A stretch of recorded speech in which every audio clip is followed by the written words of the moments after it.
बिस्मिल्लाहिर्रहमानिर्रहीम। अस्सलाम वालेकुम व्यूअर्स, कैसे हैं आप लोग? आई होप खैरियत से होंगे। हमने स्टार्ट किया हुआ है क्लास 9th का चैप्टर नंबर 3 केमिकल बॉन्डिंग, और आज हम इसका लास्ट टॉपिक डिस्कस करेंगे एंड दैट इज़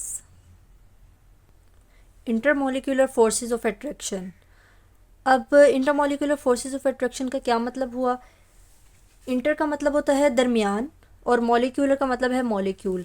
तो ऐसी फोर्सेस ऑफ अट्रैक्शन जो दो मॉलिक्यूल्स के दरमियान हो उनको हम कहते हैं इंटरमॉलिक्यूलर फोर्सेस ऑफ अट्रैक्शन। इसकी हम सबसे पहले डेफिनेशन देखते हैं, फिर हम देखते हैं कि ये कौन कौन सी फोर्सेस होती हैं और इनकी क्या स्ट्रेंथ होती है। वो अट्रैक्टिव फोर्सेस जो एलिमेंट्स या कंपाउंड्स के मॉलिक्यूल्स के दरमियान मौजूद हों, यानी वो मॉलिक्यूल्स जो एलिमेंट्स या कंपाउंड्स से मिलकर बने हैं उनके दरमियान फोर्सेस पाई जाती हैं, उसको हम कहते हैं इंटरमॉलिक्यूलर फोर्सेस ऑफ अट्रैक्शन। अगर हम इनकी स्ट्रेंथ चेक करें तो जो एटम्स के दरमियान केमिकल बॉन्डिंग होती है, जिसकी हम टाइप्स पढ़ चुके हैं, metallic bond, ionic bond, covalent bond या कोऑर्डिनेट कोवेलेंट बॉन्ड, तो उसके मुकाबले में ये जो इंटरमॉलिक्यूलर फोर्सेस होती हैं ये वीक होती हैं। जो एटम्स होते हैं वो या अपने इलेक्ट्रॉन्स शेयर करते हैं या गेन और लूज़ करते हैं, तो वो बॉन्ड बनता है, इसलिए स्ट्रॉन्ग होता है। और इसमें चूँकि कोई गेन लॉस या शेयर ऑफ इलेक्ट्रॉन्स नहीं होता, तो ये वीक होती हैं as compare to chemical bonding. अगर हम स्टेट्स ऑफ मैटर की बात करें जो तीन होती हैं, सॉलिड, लिक्विड और गैस, तो सॉलिड में अगर ये फोर्सेस पाई जाएंगी इंटरमॉलिक्यूलर फोर्सेस, तो वो स्ट्रॉन्गेस्ट होंगी, फिर उससे कम लिक्विड में, और वीकेस्ट होंगी गैशियस फेज में। ठीक है, और इसके बाद एक और पॉइंट है जो आप जनरल नॉलेज के तौर पर याद रखेंगे, और इन तमाम बातों को भी जितनी ज़्यादा ये स्ट्रॉन्ग होती जाएंगी तो उतना ही ये फिज़िकल प्रॉपर्टीज़ को अफेक्ट भी करेंगी। फॉर एग्जांपल वाटर है, वाटर का बॉइलिंग पॉइंट इसीलिए ज़्यादा होता है कि उसमें ये इंटरमॉलिक्यूलर फोर्सेस स्ट्रॉन्ग होती हैं। ठीक है, और वाटर के अपने एटम्स की भी बॉन्डिंग स्ट्रॉन्ग है, और फिर मॉलिक्यूल्स के दरमियान भी इंटरमॉलिक्यूलर फोर्सेस आ जाती हैं, तो इस वजह से उसका बॉइलिंग पॉइंट ज़्यादा है। तो इस तरह जितनी ज़्यादा ये स्ट्रॉन्ग होंगी उतनी ही ज़्यादा ये फ़िज़िकल प्रॉपर्टीज़ को अफेक्ट करेंगी। इसी तरह अगर किसी सॉलिड में ये स्ट्रॉन्गर इंटरमॉलिक्यूलर फोर्सेस मौजूद हैं तो उस सॉलिड का मेल्टिंग पॉइंट ज़्यादा हो जाएगा। ठीक है, यहाँ तक क्लियर हो गया। इंटरमॉलिक्यूलर फोर्सेस की बहुत सारी टाइप्स हैं, कुछ स्ट्रॉन्ग होती हैं, कुछ वीक होती हैं। आज हम दो टाइप्स पढ़ेंगे, और ये अगर हम एज अ होल बात करें, जनरली इसका ट्रेंड देखें, तो ये strong forces of strong intermolecular forces होती हैं। ठीक है, अब फर्स्ट टाइप है डाइपोल डाइपोल फोर्स। इसका मतलब है कि दो डाइपोल्स के दरमियान जो फोर्स ऑफ अट्रैक्शन मौजूद है उसको हम कहते हैं dipole dipole forces of attraction. अब ये डाइपोल क्या होता है, इसको हमने बहुत डिटेल के साथ polar and non polar covalent bonds में डिस्कस किया है। हम यहाँ पर इसको थोड़ा सा रिवाइज करते हैं अपने कॉन्सेप्ट को। पोलर कोवेलेंट बॉन्ड में हमने पढ़ा था कि कुछ एटम्स ऐसे होते हैं जो अनआइडेंटिकल होते हैं, जैसे एक साइड पे हाइड्रोजन है तो दूसरी साइड पे क्लोरीन होगा।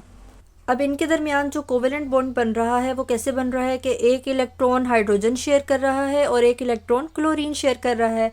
लेकिन हमने ये डिस्कस किया था कि क्योंकि क्लोरीन का न्यूक्लियस ज़्यादा पावरफुल है, तो वो इस शेयर्ड पेयर ऑफ इलेक्ट्रॉन को सेंटर में नहीं रहने देता, बल्कि अपनी तरफ अट्रैक्ट कर लेता है, और जो दो इलेक्ट्रॉन है वो क्लोरीन की तरफ बेंड हो जाते हैं। अब क्या होता है कि क्लोरीन के ऊपर पार्शियल नेगेटिव चार्ज आ जाता है, क्योंकि वो इलेक्ट्रॉन के मामले में थोड़ा सा रिच हो गया है, और हाइड्रोजन के ऊपर पार्शियल पॉजिटिव चार्ज आ जाता है, क्योंकि वो इलेक्ट्रॉन के मामले में थोड़ा सा पुअर हो गया है। ठीक है, अब ये जो दो पोल बन गए हैं, एक पे पार्शियल नेगेटिव चार्ज है, एक पे पार्शियल पॉजिटिव, तो ये पूरे मॉलिक्यूल में क्या बन गया, डाइपोल बन गया है। अब ये पूरा मॉलिक्यूल, इसको हम डाइपोल कहेंगे। एक पोल ये, एक पोल ये, और एज अ होल डाइपोल हो गया। अब क्या होगा कि एक सिस्टम है, उसमें HCl का एक मॉलिक्यूल तो मौजूद नहीं है, मज़ीद भी मॉलिक्यूल होंगे, तो इस तरह जब बाकी मॉलिक्यूल होंगे उन पर भी इस तरह पोल जनरेट हुआ होगा, तो वो हर मॉलिक्यूल इटसेल्फ एक डाइपोल की तरह एक्ट करेगा, और ऑटोमेटिकली तमाम मॉलिक्यूल, हर मॉलिक्यूल का नेगेटिव एंड दूसरे मॉलिक्यूल के पॉजिटिव एंड को अट्रैक्ट करेगा।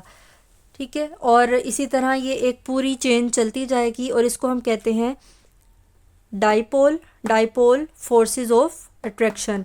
और ये जो इसको हम डॉटेड लाइन से डिनोट करते हैं, जो केमिकल बॉन्ड बनाते हैं वो पूरी लाइन होती है, और जो इंटरमोलिकुलर फोर्सेस को हम करते हैं रिप्रेजेंट, उसको हम डॉटेड लाइन से करते हैं। यहाँ तक क्लियर हो गया।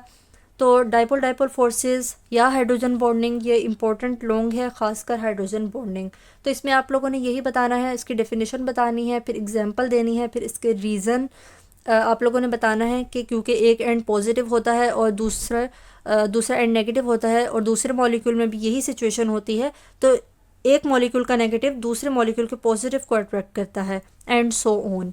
और इस तरह ये dipole dipole force of attraction पूरे सिस्टम में मौजूद होती है।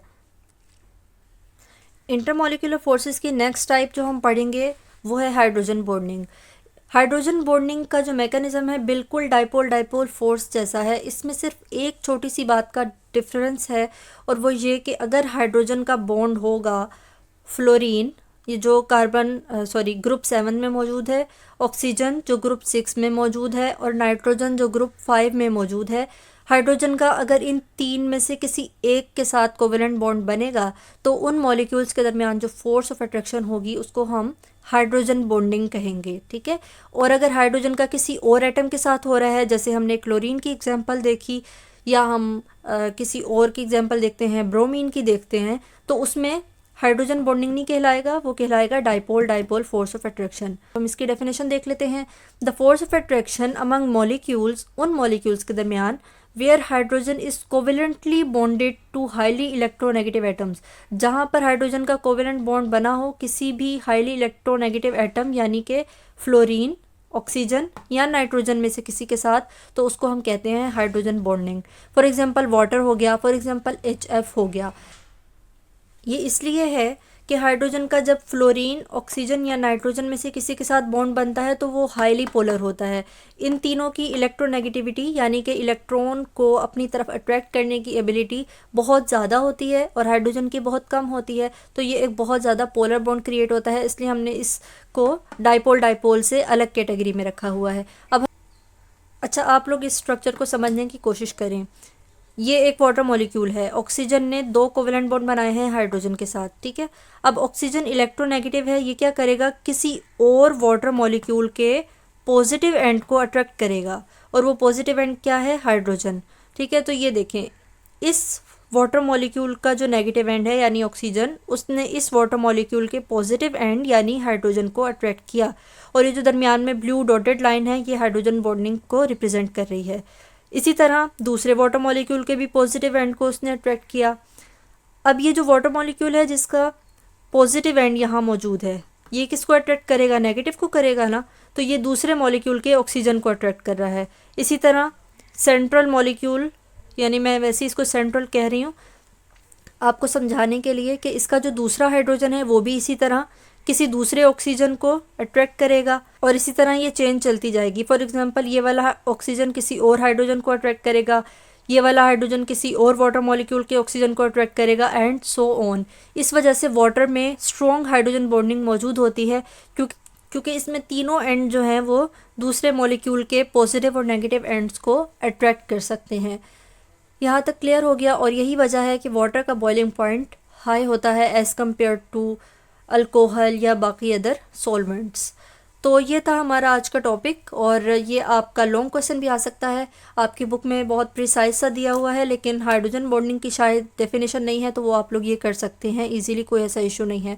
उसके बाद आपने एग्जांपल देनी है और एग्जांपल को थोड़ा सा एक्सप्लेन करना है, आपकी बुक में दिया हुआ है। आई होप आप लोग वहाँ से देख लेंगे।